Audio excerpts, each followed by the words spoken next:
Hello chess fans, this is Rick from Chess to Impress with a video on a Grandmaster makes blunders just like you and I. It is a video on the first round of the US Championships played in St. Louis on Wednesday, October 6th, 2021. It happened in a game between women Grandmaster Tatev Abrahamyan with white and women Grandmaster Gulrukhbegim Tokhirjonova with the black pieces. She's originally from Uzbekistan, and I apologize for not being able to pronounce her name properly. But I think I'm not the only one. In the opening ceremony, Begim, as people call her, gave the world the proper pronunciation of her name. Let's have a listen. Would you mind? Please say your name once for everybody correctly. Yes, full name, please. Hi, my full name is Gulrukhbegim Tokhirjonova. In this video I will show you 3 rather large blunders which were committed by Grandmasters Kirila, Sarawon and by Begim herself. This is not to make fun of these Grandmasters, as I have the utter respect for their playing strength. They play chess a lot stronger than I do. It's more for light relief and a reminder that Grandmasters are also just normal people. Hope it entertains you. The first moment was in this position after the 15th move from black, which was castling queenside. Here Abrahamyan played h6, kicking the bishop, and Begim put the bishop back to f8. c2, c4, very strong move from Abrahamyan. And then this happened. Let's have a listen. I mean, you've got a tickle against my queen, but that's all you got. It's looking rough, I have to admit it. Yeah. So let's say I go bishop g7. Let's not give up. Not just Bishop- bishop bishop to you were gonna g7. give up. Am I missing anything? I'll take it. Oh, there's a pawn on h6. There's a pawn on h6. I just put your bishop back to f8. I know you're exalted Grunfeld player. Oh, I get that. I mean, Grunfeld players love the long I forgot about that pawn on I can imagine. h6. Let me help you. Put your bishop on e7.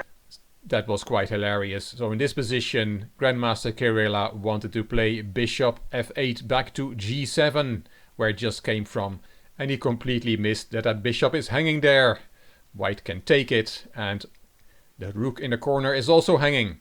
Quite funny. Let's move to move 56. Yes, this was a very long game. In this position where white is winning, black had just played the knight back from c6 to d8. And in this position it was Grandmaster Sarawon's turn to oversee a simple move. Let's have a listen. Look at this. Tatev with style starts with queen d2. Queen d2, that's a nice That's stylish indeed. That's a nice touch. That is a very nice touch. Finding that move, love it. Right, well, That's I how you really like do that it. Move. And That now- move is gorgeous. That's the right Absolutely move. gorgeous. Yeah. Now knight to c6. The other knight trying to defend. Then you go bishop takes Bishop. c6. Bishop Wait, c6 Yasser, takes- no! Wait, No! Yasser, no! Oh, they How don't did have you a No, choose? you take on a5. Yes, Yes, yes. okay. Oh, that would have been a moment. Oh, there he is. She's giving her opponent the opportunity to blunder horribly with bishop takes c6. Wait, she's pulling her sleeve up. She's got 30 seconds left. Somehow she's worse on the clock than her opponent suddenly. And we know she's not She's going gonna take on a5. She took on a5. So what happened here is that in this position on move 57, Abrahamyan played the very nice move Queen d2, which was praised by the commentators.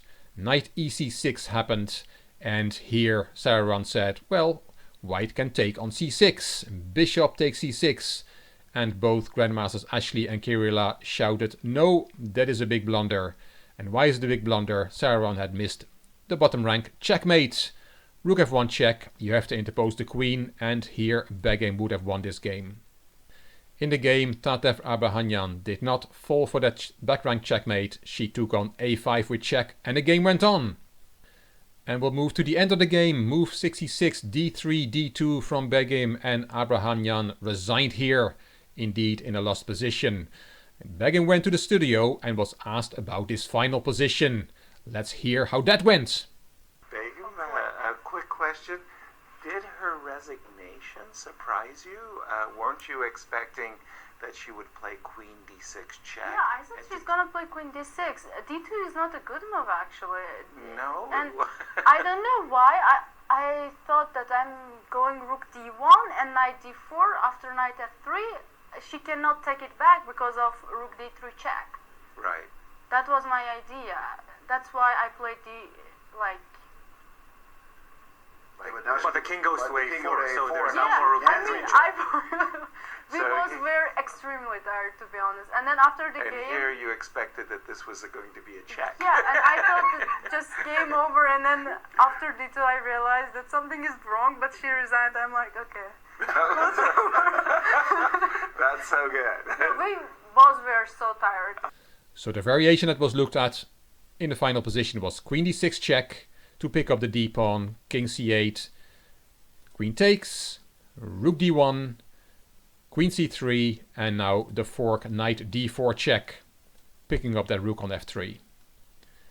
King A4, Knight takes, Queen takes, and here Begim said Rook D3 is possible with the fork on the King on B3 and the Queen on F3. That wins the Queen and the game for Black, but there is no King on B3. She had missed in her calculation, in her visualization, that the King was no longer on B3, that the King had been played to A4. As I said at the start of the video, this is just light relief and there is no intention to make fun of these great players and wonderful ambassadors for our game. It's just that the next time I hang a piece or blunder a mate in one, which happens quite often, then I will feel a bit better, knowing that even very strong players sometimes make the same silly blunders. I hope you were entertained by this video. If you did, please give it a thumbs up, please subscribe to the Chess to Impress channel and please leave a comment. I will read them all and I will reply to them all. If you liked the video, it would be great if you could share it on social media by clicking the share button on YouTube. You can find me on Instagram, on Twitter and on Facebook. This is Rick for Chess to Impress. Thank you for watching.